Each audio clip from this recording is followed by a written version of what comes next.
Hello, Black America. Welcome back to the channel. Okay, we're gonna be experimenting on these videos because I gotta learn how to get the software in. So we're gonna be doing that. But right now, I want to make a video on this girl right here. She's a news broadcaster on Fox News, and she's getting ready to tell us the scoop of what's happening with Joe Biden. Check it out. Border policies now facing criticism from his own party. 14 House Democrats joining a GOP-led resolution which condemns Biden's immigration policies. The resolution says Biden, quote, has purposefully violated U.S. immigration law. Yesterday, Biden said he does not plan on taking any executive action to address the record number of migrants entering the country. Joining me right now is Pennsylvania Congressman Guy Reschenthaler. He's the House Chief Deputy Whip and a member of the Rules and Appropriations Committees. He's also an Iraq War veteran. Congressman, thanks very much for being here this morning. The border is still wide open despite this conversation now broadening out among people. Do you expect any action from the president? Do you expect any action in Congress to address this? Well, Maria, first off, thanks for having me on. Always enjoy it. What can we expect from Joe Biden when it comes to the border?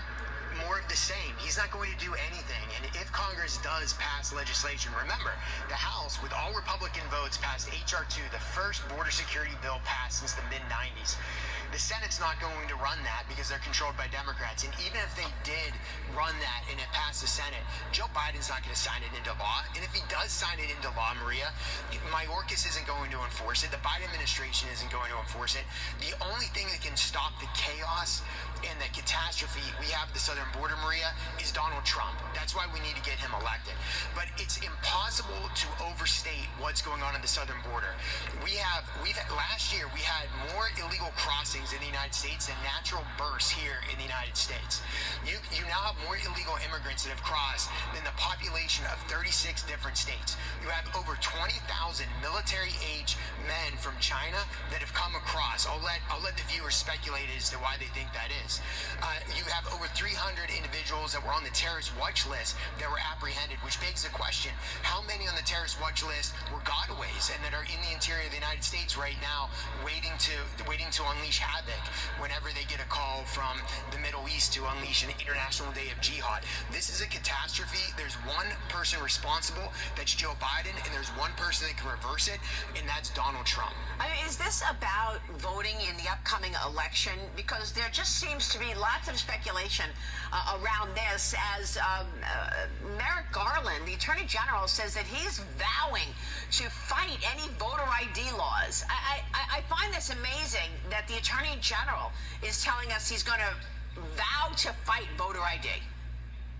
It's quite remarkable. You can't rent a car in this country without showing an ID. There's office buildings in Washington, D.C. you can't get into unless you show an ID. But then to vote, that you don't need an ID. And the Democrats had basically admitted that one of the reasons they want illegal immigrants is so they can have an inflation in the census and expand the areas that are under Democrat-controlled areas. So they can inflate the Electoral College. They can inflate their representation in the House of Representatives. And just this week, in the Rules Committee, Congresswoman Jayapal from Seattle admitted that she thinks that illegal immigrants should be able to vote at least in local elections. That's just a precursor to allowing illegals to vote in federal elections, which is going to dilute the votes of American citizens. So they're trying to do this to dilute votes, to increase representation in the House of Representatives. They're also the Blame America First crowd, and they think that we somehow deserve this influx of immigration for some kind of perceived crimes that Western civilization has committed. Totally backward thinking. But again, going back to Biden, he had 94 executive orders that undermined what Trump did when he was president in his executive orders. Biden could end this crisis tomorrow. Yeah. He could reinstate catch and release. He could increase. He could go back for the border increase for the border patrol, and he can make sure that we finish parts of the wall.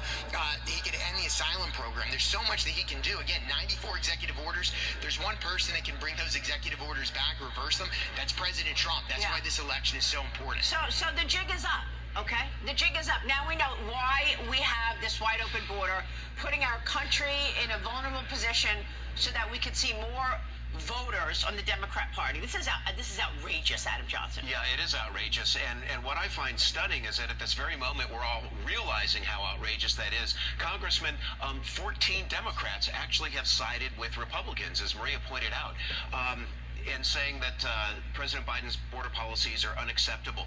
What do you think the tipping point was for those 14 Democrats to break ranks with the rest of their Democrats? Well, I don't think they're acting out of pure motives. The entire Democratic Party has been on the side of illegal immigration, open border policy.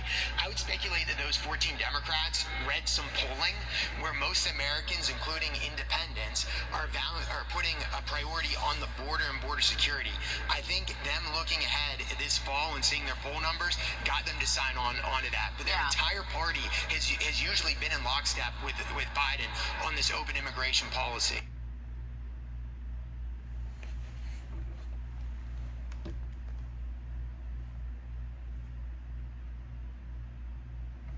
Black America, that's where we at. Joe Biden is the most corrupt president in the United States history. Okay? Listen to what I'm saying. Joe Biden has tried to destroy our country. Joe Biden let 10 million migrants in here in just 3 years.